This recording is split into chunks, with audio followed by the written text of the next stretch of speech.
I have looked forward to coming after Fred and I had the chance to meet, and was in one of those weird conversations that was going to be for a few minutes and stretched into several hours, and we shared about a whole bunch of stuff, and so I've been looking forward to coming and being a part of the conference, and the privilege of that. And he promised me that Cape Town has awesome weather. And I know it's coming. I think Saturday is what I was told. So that is fantastic. I want to take a moment and just pray. I have no idea what's going on in your life, the stuff that's happening, but all of us come with our things, don't we? And I just want to invite God to meet us in the middle of our stuff and to speak into our lives. And let's just take a moment to pray together. Father, first of all, I just want to thank you. I thank you for the chance we've had to lift your name up tonight in so many ways, and to gather in here. And Lord, it's raining and it's cold, and yet we come in here and know your presence is with us, your warmth. Lord, you know the stuff we have going on in our lives, the things that right now kind of weighing us down, whatever they might be. And Lord, I pray that you'll meet us in the middle of those things. Father, right now, help me to set aside the distractions, the things that would keep me from hearing from you. And Lord, I pray that you'd speak into our lives as we gather. We pray in Jesus' name. Amen.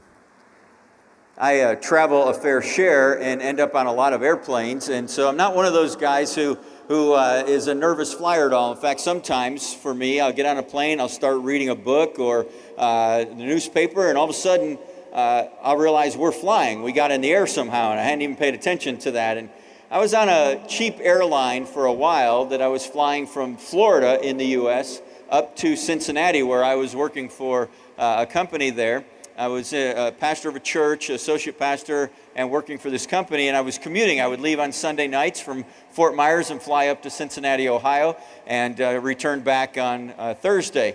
And this was one of those really cheap airlines, the kind where when you're in the gate, they would ask, has anybody flown before? And if you raised your hand, you got to sit next to the pilot, read him the little book of instructions about what was coming next. It was a really cheap airline. And I was flying one night, and it was late at night, and I get on the plane, and we're going down the runway, and all of a sudden it occurs to me, we're not flying. And this plane should be in the ground by now. And I'm looking out the window, and we're passing stuff I've not seen on this runway before. And just about the time that I thought we were going to be in serious trouble, the pilot slammed on the brakes and backed off the engines. And for several minutes, he sat there and revved the engines up and down, up and down. And if you fly much, you're not going to believe we did this. It was late at night. There was no weather, no traffic. The pilot turned the plane, and we started going the other direction down the runway. Now, people literally on the plane leaning forward like somehow that was going to help. Now, the only time you should ever be nervous on a plane is when the flight attendants look nervous. And the two in front of me were like sweating buckets at this point. And I got to tell you, at that point now, I am paying attention. The book was down, and again, the same thing happened. I mean, the pilot just slammed the brakes on, and we skidded to a halt. And he's revving the engines up and down, up and down. And I'm telling you, this was like kind of a little nerve-wracking at this point. Seated next to me was a woman who was like 75, 76 years old, and it was her very first time to fly. She was the only person on the plane not nervous, though, at this point. You know, I think she was thinking, well, they warmed this puppy up a few times before they finally take off. And finally, the pilot came on, and he said, folks, we've got a problem with our plane. Really? And then he said this, we're going to go back into the terminal and change aircraft, because it's our policy at Florida Express, if there's something wrong with the plane, we don't fly. That's a great policy for an airline. You know, safety first is a marvelous motto for an airline, but it's a terrible motto to live by, isn't it? Because you and I are regularly invited to move outside of our comfort zone, to take some risk. In fact, one of the things we love to say around our place is that we want the church to be a safe place to hear a dangerous message. Because I think the message of hope and grace and promise that comes from Christ, I know what it did in my life. I didn't grow up in a Christian home. Our family was a chopped down name, but we chopped it down because they were trying to escape from France. They'd stolen some horses and came to New York and tried to hide there in New York, and we have a tough time getting family reunions at our place. We can't get parole dates to coincide. It's been really difficult. And I was the first Christian in our family in several generations, actually. And I want you to know, grace changed our lives. Changed us.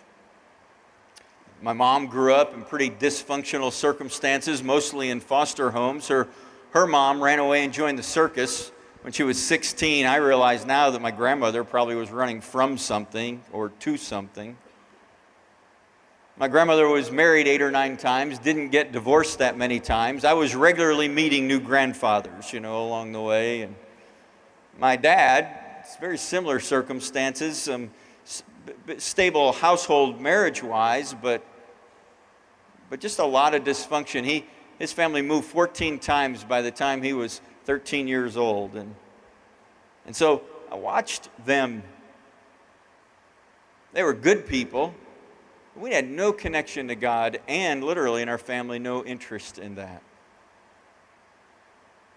But grace changed our family.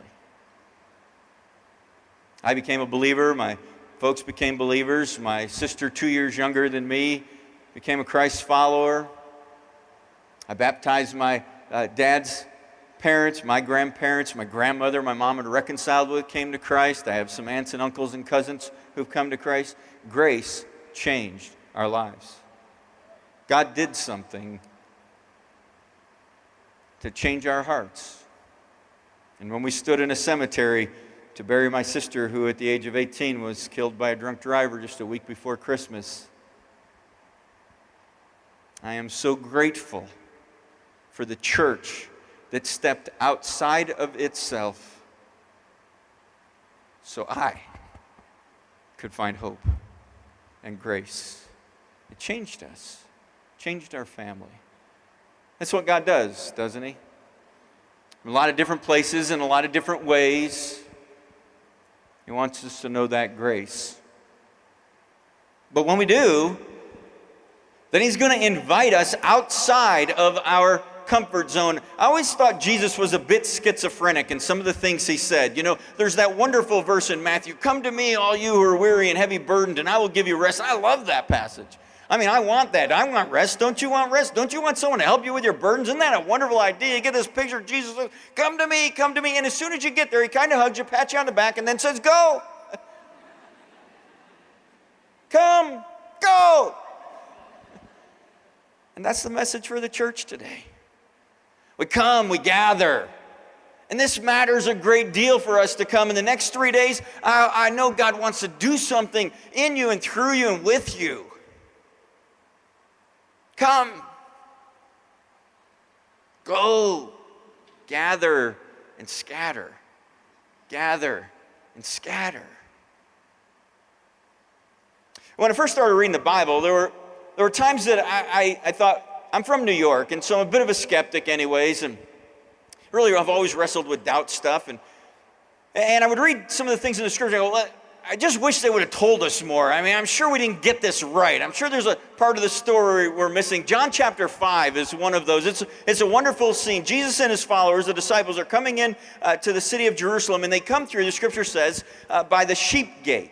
John chapter 5. Sometime later, Jesus went up to Jerusalem for a feast. And there's in Jerusalem, near the sheep gate, a pool which in Aramaic is called Bethesda. Now this pool was a place of healing. That's where we get the word Bethesda. Bethesda nursing, Bethesda hospitals today. And here's a great number of disabled people used to lie. The blind, the lame, the paralyzed. And one who was there had been an invalid for 38 years. So here's the part of the story that I didn't get. Jesus and His followers come in, and we know from history that this was a large covered pool, and that sometimes the water in the pool would bubble, and when it did, the people who were there with their infirmities, and we know again now from history, there were several hundred people at a time at this pool. The first person in the pool would be healed of whatever it was they had. Now there must have been some kind of healings that took place there, like maybe like Lords of London or some kind of thing, because legend had it that an angel dipped its wing in the water, and whoever got in the water first was healed. And so people with all kinds of issues came, physical and emotional and all kinds of stuff. And Jesus and his followers come in. Now, everything I'd heard about Jesus up to this point in my life was that Jesus was compassionate and gracious and kind and merciful and generous and all those words. But I watched Jesus be a New Yorker here. He walks up to this man, and we don't get a lot of information about him. He's 38 years old, and Scripture says he's an invalid, and he was by this pool. We don't know if he'd been there his whole life. We don't know if he'd had some kind of accident. We don't know if his friends brought him there. We have no idea exactly what's going on. But Jesus walks up to this guy and says to him, "Do you want to get well?" I got to be honest with you. I thought that was offensive. I mean, he didn't chat him up first. He didn't get his name. He didn't find out, does he root for the Springboks? I mean, he didn't do, I met a couple of the coaches today, actually, from there. He didn't do any, what's your favorite food? I mean, he just walks up to this guy who's laying by this pool, who can't walk, and says, "Bet you'd like to walk, huh?" That's offensive to me. But what I thought early in my faith journey was an offensive question, I've discovered over the years is actually just a point-on question that Jesus asked. "Do you want to get well?" he says to this man. And if you read on in this passage, what does the guy say? He says, "Sir, I have no one to help me into the pool when the water is stirred, and while I'm trying to get in, somebody else gets down there ahead of me." Do you hear what he's saying? I would like to be well. I would if I could, but I can't, so I'm not. I'd love to be better, but it's not my fault. Every time I try to get in the pool, somebody gets in ahead of me. I've been doing this people thing for a while now. And we have 5 services on our weekends, and invariably every week, in between one of our services, somebody will come out to the lobby and they'll say to me, I want to be better. I want my marriage to be better. I don't like struggling with this addiction. I get so angry. I don't know what to do about it. I feel so depressed. I want to be better. I don't know how to fit. I just want to be better. And you know what I catch myself wanting to do? I want to look right at them and say, "You do not want to be better. You don't want that. What you want is the pain you're feeling right now to go down a little bit. And as soon as the pain goes away just a little, you'll go right back to whatever it is you were doing that got you in this spot in the first place. You don't want to get better. You just don't want to feel like this right now. And the truth is, most of us do not change until the pain of staying like we are is greater than the pain of change. We don't change when we see the light. We change when we feel the heat. And I think right now God's inviting us, the church, all across the world, to move outside of what we've grown comfortable with. I can tell you in the U.S. right now, there's some pain associated with this. Church attendance is at an all-time low across America. 66% of people in America would make or agree with this statement that they find that the church has little or no value or use for them. North America is the only continent where Christianity isn't growing. Less than half of all churches in America added a single person by conversion in the last year. 78% of church growth in America, and there are churches growing. But 78% of that is happening by swapping sheep, people moving from one place to another place. We've gotten very comfortable, I think, in our situation of gathering, doing our little holy huddle stuff. Yay, God. But we're not scattering very well. We've made church something we come to, not something we are. We've made church a program and not about people. We've tended to put God in a box, get him out on the weekend, celebrate our services. And I think God's calling us back. Here's how I describe it in our place. There's a stream going by the front door, and we haven't liked what's happening in the stream. And I know some of that is true here and in a lot of places in the world that we're watching, and it's muddy and murky and stuff. We don't like it, do we? And so what have we done as a church? At least in America, what we did is we went behind the church and we built a parallel stream. We didn't like what was happening in business organizations, so we started our own Christian business organizations. We didn't like what was going on in schools, so we started our own Christian schools. We didn't like what was happening in music and publishing, and so we started our own Christian pub. We got in the U.S. We got everything. We got Christian television and Christian music and Christian underwear and Christian breath mints. I mean, we got all of it right now. And God never intended for Christian to be an adjective, but rather a verb, I think. Who we are. Let me illustrate it this way, and I hope I'm not offensive, and I don't know how it would work here in South Africa. But a lot of our churches have started schools, and I get that. I understand why in our community there are 2 Christian schools, and I get that the values and the things they can teach and some of the stuff going on in our public schools is really pretty ugly today. I understand that.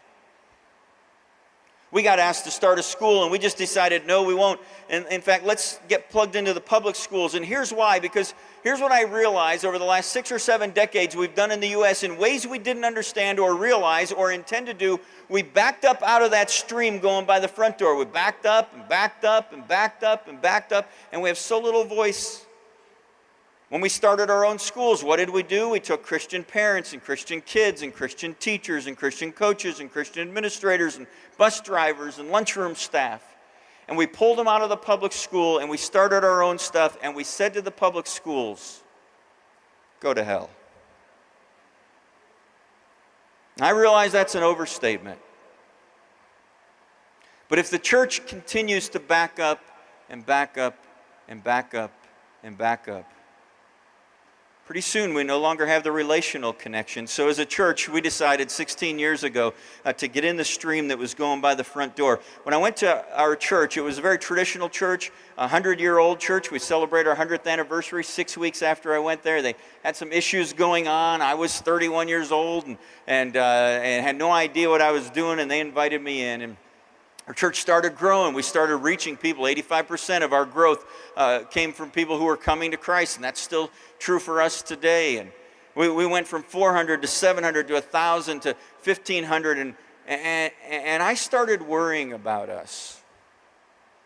I was watching a lot of people come to Christ, but I wasn't seeing how we were really impacting our city, what kind of change we were making. And so we started asking this question: if our church disappeared, would anybody care?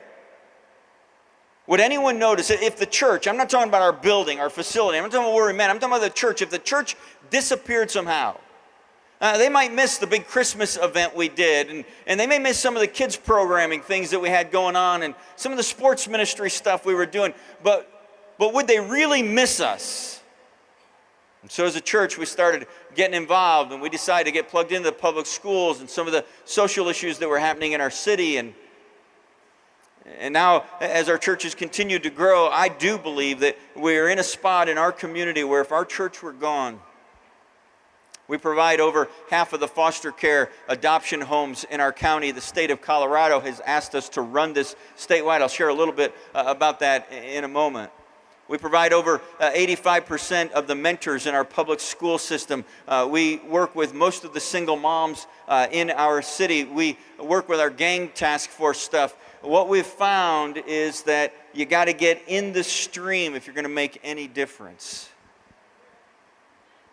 I was with one of my really close friends a couple days ago, and if he were here tonight, and he'd look at me and he'd say, "Man, I don't know who picked out your clothes, but that jacket and that shirt, you got to work on that." Here's what would happen. I would listen to him. I would argue with him. He doesn't have much fashion sense anyways. What does he know? And it's cold enough. I wanted to wear a jacket tonight. And I would debate him. I might get hurt. I might be frustrated. But he's earned the right to speak into my life. And so I'm going to at least listen to him. Now, if on my way out tonight, one of you says to me, "Hey, that jacket and that shirt you got going on, I don't think it works." Here's what's going to happen. I'm going to call home to chat with my wife, and and she's going to ask me how it's going. I'm going to say, well, I really am enjoying the conference. I had some great time. It's raining, but other than that, I've had a great time, and I love Fred and his church and what they're doing here, and ministry they have spread out so many places. Oh, and by the way, I met one idiot that didn't like my jacket. Because you don't have the relationship strength to speak into my life. At LifeBridge now, there are 400 or 500 public school teachers, coaches, and administrators who've come to Christ who are now back in their environment. Until we earn the right. So I don't know if you had show and tell here growing up, but you remember you brought your thing from home, your object, and you held it up in front of your classmates and you showed it to them and then you told about it. What we've done in the church is we've been shouting at the water as it's going by. You're going the wrong way. You're doing the wrong stuff. You need to head in the other direction. And they can't even hear us anymore. There's too much noise, too much clutter.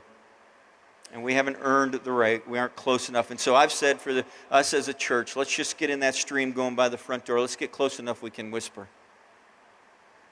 Let's get close enough to be connected. And so I want to talk about some paradigm shifts. And didn't really intend for this to be a preaching message, but I want to share with you just some shifts that I think have to happen. The first is this, that we've got to choose the window seat, not the aisle seat in the plane.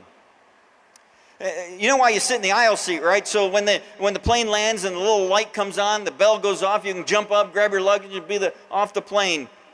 About 5 years ago, I shifted my profile. Now I sit over in the window seat as much as I can because there's actually stuff to see from the window seat. And the church needs to be involved in the window seat. In other words, I know here in this community alone, there are opportunities and needs. And the multiple times I've been to Joburg, you can see a lot of stuff. Just look out the window. What would happen if we would actually open our eyes and see what's going on around us? But the truth is, so many of us miss some stuff. I want to show you a video. It's a very simple video. It was done as a university study, and here's what I want to do. I'm going to divide the room up from like right about here, and from this side over to my right, and from this side over to my left. I want the people over on this side. There's two teams of players. They're wearing t-shirts. One has white shirts, one has black shirts, and they're going to be passing basketballs back and forth. And I want you to count the number of times that they pass the basketball. And I don't want you to count out loud. I don't want you to, take some of you, it's going to go past 10, so you may need some help here. But I just count by yourself. Don't laugh out loud if you see anything weird. Just count the basketballs. You guys count the team with the white shirts. How many times they pass the basketball, okay? It's not very long. Let's watch this video.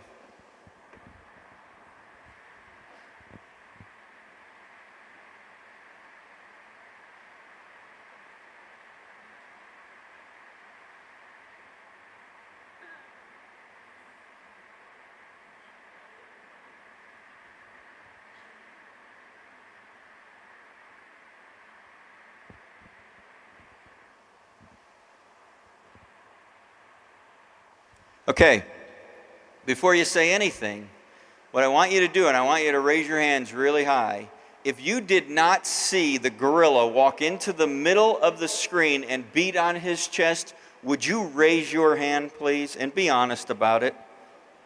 Look around the room.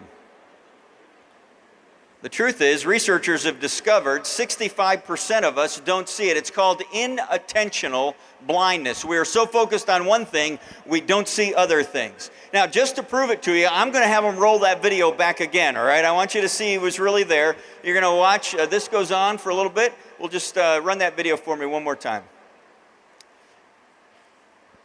All right, if you're going to watch, you're so focused on counting the ball moving back and forth that you don't see him. Here he comes.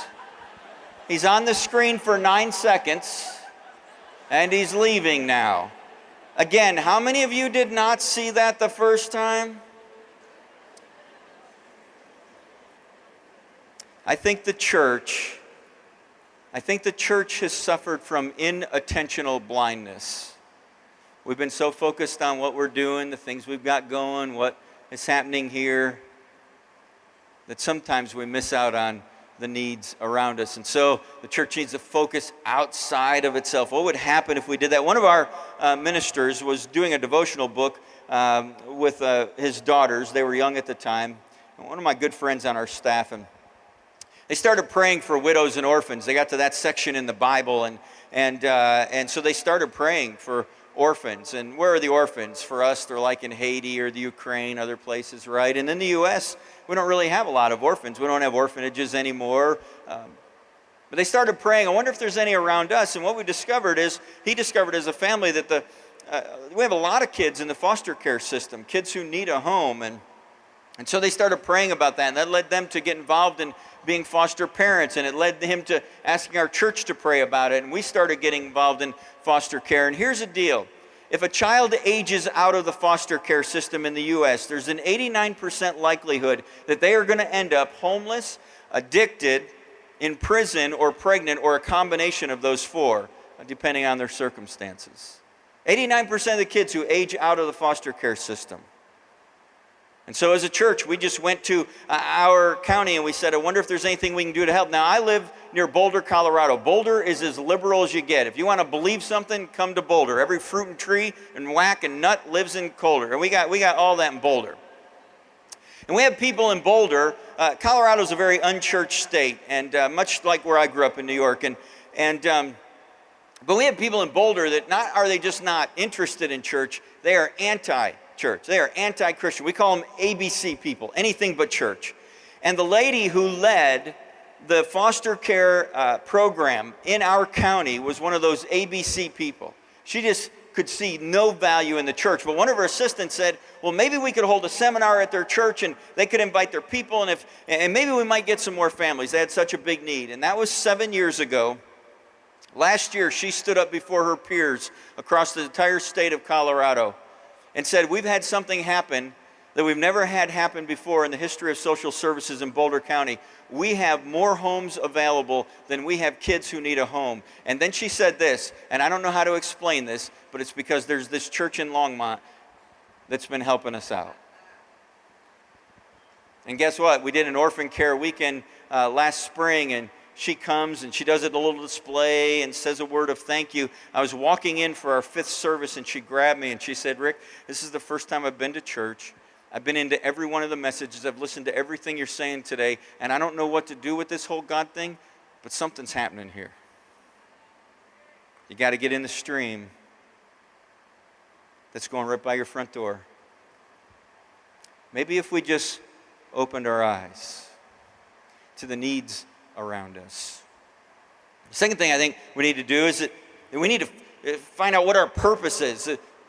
We want to do weight training, not bodybuilding. Well, the purpose of weight training for athletes is to gain speed and to be more agile and to be more effective at what they do. Bodybuilding is about show, isn't it? It's about how do I look? What am I doing? And here was one of the things I was worried about for me as a pastor. There was a period of time for me where I was more interested in bodybuilding. In other words, how many people are coming and how big do we look and what are the stuff we've got going on here? And I wasn't as focused on what are we doing to intentionally help people move forward. At LifeBridge, we say it this way now. We want to help you discover grace, we want to help you grow in grace, and we want to help you live gracefully. In other words, how's this showing up in your life? We think it matters that you come together and gather on a weekend, and we talk about that. But lately I've been saying to people, hey, I don't want you to come to church anymore. And unfortunately, some of them are taking me up on that. Don't come to church, be the church. What would happen if we got involved? What would happen if we were engaged in making a difference? I love what Ephesians 2:8-9 says. For by grace we've been saved through faith, and that not of ourselves, a gift from God, not of works that any of us should boast. When I'm with pastors, I was just with a convention of pastors, and I said, let's quote that verse together, and we did, and we boomed it out, and I bet you could too. We love the idea that God extends this grace to us, and so many of us miss verse 10, so I said to these pastors, let's quote verse 10, and we mumbled around on it. But here's what verse 10 says, for we are God's workmanship, created in Christ to do good things that God prepared in advance for us to do. In other words, everybody's a part of the story. This isn't just for those of us who get to be up front and share and speak or lead in some way. There's a part of this story that God is intending for you to write. That you can make a difference. That your life is on loan from Him. Discover grace and grow in grace and live gracefully. What would that look like? Because there's some things God's already prepared in advance for you to do. And I think for a long time, I didn't have my focus around that at all. How is it we get involved in this stream going by the front door? If we're going to live this story God's writing, it better be a kingdom story and not just a church story. So often it's about the little C church for us. And God's inviting us into a kingdom story. In the church story, you come to church. In the kingdom story, you are the church. In the church story, only a certain group of people get to serve. In the kingdom story, everybody's a servant. In the church story, the end is evangelism. How is it that we led somebody to Jesus? In the kingdom story, evangelism's the beginning. God's inviting us into a story. He's inviting us into that stream. One of the reasons I wanted to come is I love Fred's vision for what God is doing, and not just in this place, but all over. And I love the heart, and I wanted to come and learn from that and see that, because we're just getting started and getting into that stream going by the front door. Over the last 16 years, we've learned a lot of lessons and done a lot of stuff, and we found that for us it is about getting engaged. That evangelism is about kingdom laborers and not just community volunteers. It's one thing for us to go out and do help. We do a lot of help stuff. We've painted a lot of buildings and raked a lot of leaves and cleaned up a lot of stuff. But it's always been about the opportunity to get to share good news. Here's how we would say it: that good deeds create goodwill, and from the goodwill you get to share good news. You have the opportunity to speak grace. Because I know grace changes things. One of the key issues is for us to partner. Churches don't do that well. We have a tough time getting along with each other, don't we? You know, there are, if you count all of them, there are about 38,000 denominations in the world. And none of them are going, well, we don't have all the truth yet. We're at like 17.5. We're hoping to move up 400 or 500 spots this year. We all think we've got. Here's why it's difficult for us to believe. I want to flip through a slide here real quickly. It's because we've lived by this bounded set mentality. We draw a circle around it, and here's what we say: do you believe what I believe? Do you believe like I believe? If you believe like I believe, I can work with you. But if you don't believe like I believe, then I really can't work with you. And some of the toughest, we have 54 partnerships in our city, and they're with schools and businesses and social servant agencies. Some are public, some are private, some are government, some are non-government. And they haven't all been easy, and it hasn't always gone like we want, but some of our toughest partnerships have been with churches, actually. Because if we're not going to, one of the things we say at Lightbridge, we just want to serve. Serve with no strings attached. While evangelism is our ultimate motive, it's not our ulterior motive. And there's a big difference in those two things. So we don't wear our hats and our shirts, and we just try to serve. And out of the relationship of serving, we create opportunity to speak, because 100% of the time you're going to eventually get asked, who are you and why are you doing this? And so in that bounded set mentality, do you believe like I believe? But I think it ought to be a centered set mentality that says this: do you care about what I care about? Because if you care about what I care about, we could make a difference in our city.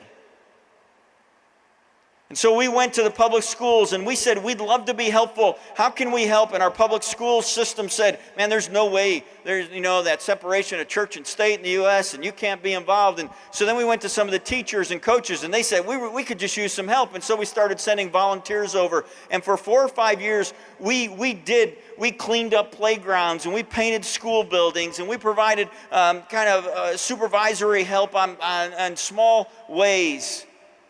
But over the last 5 or 6 years, we're running after-school programs for the school.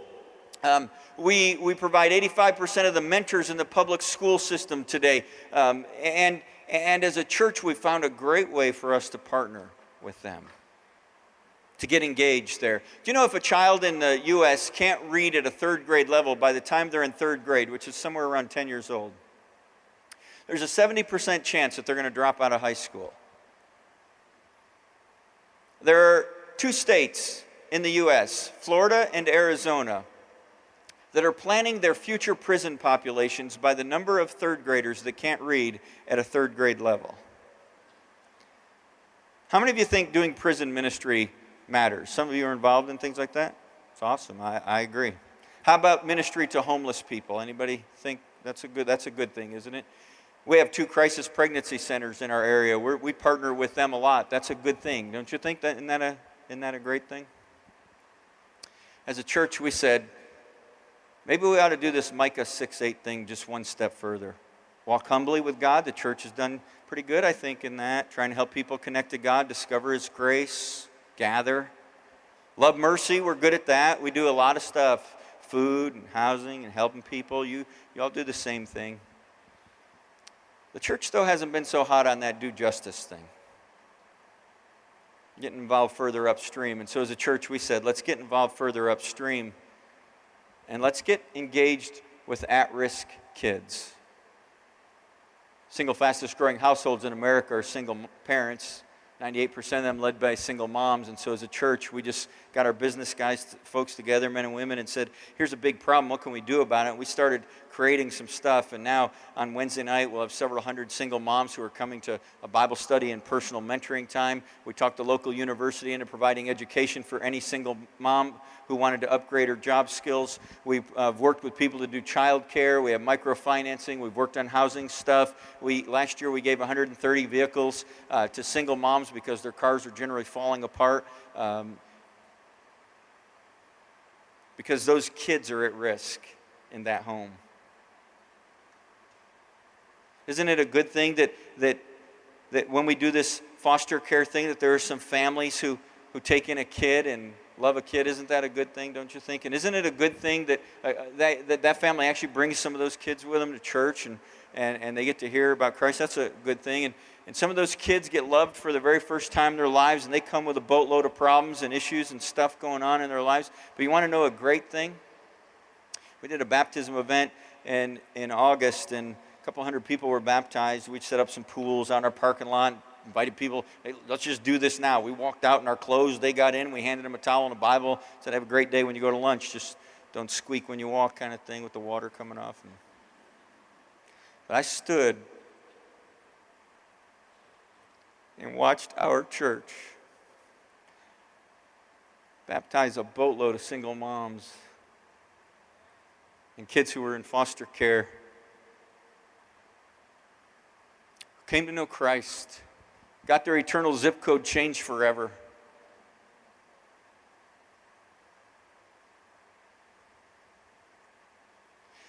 But you got to get in that stream right there. I think we're going to be effective. We got to measure different stuff. You know, at churches, we're great at measuring butts and bucks and baptisms, right?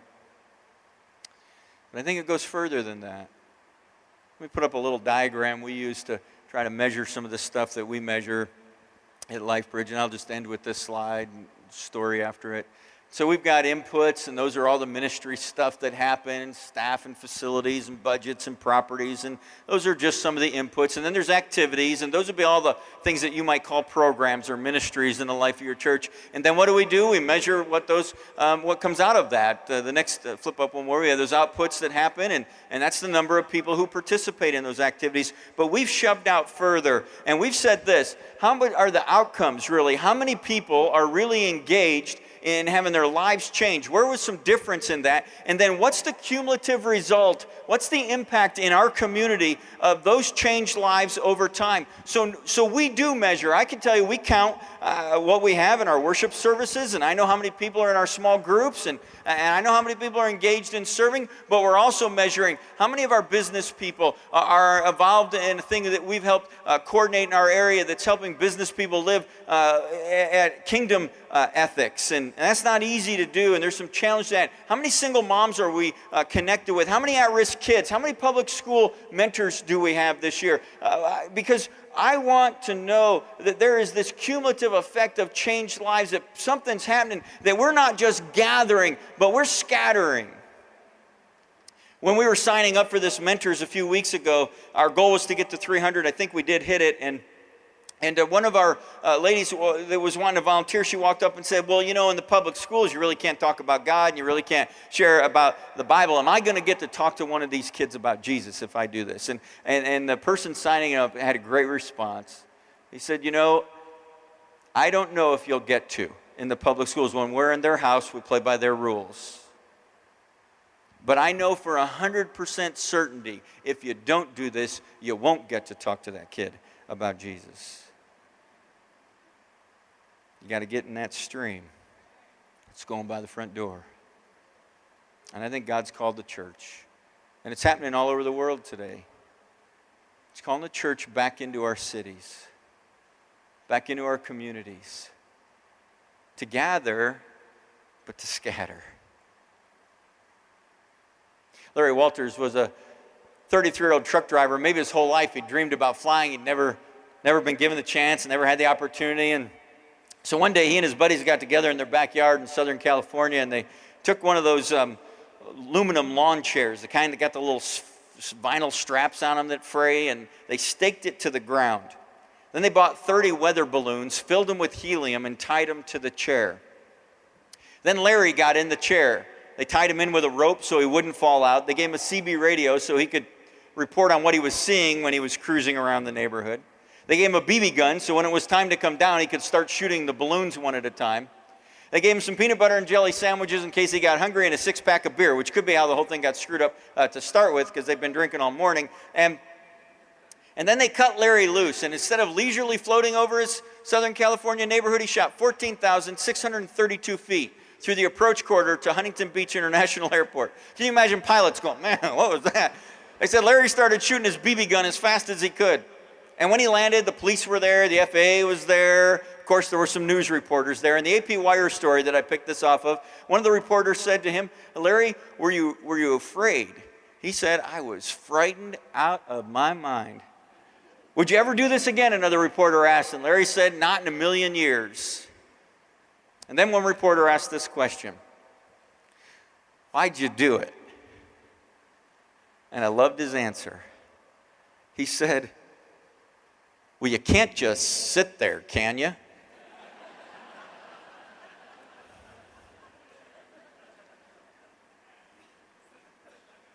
All around us. All around us are busted and hurting people. All around us are a boatload of opportunities for the church to be the church.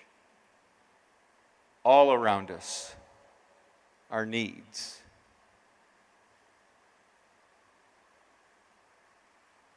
Somebody told me about grace. I didn't go to church. They happened to get in the stream going by the front door. Changed my life. Changed our family's life. You can't just sit there. Can you?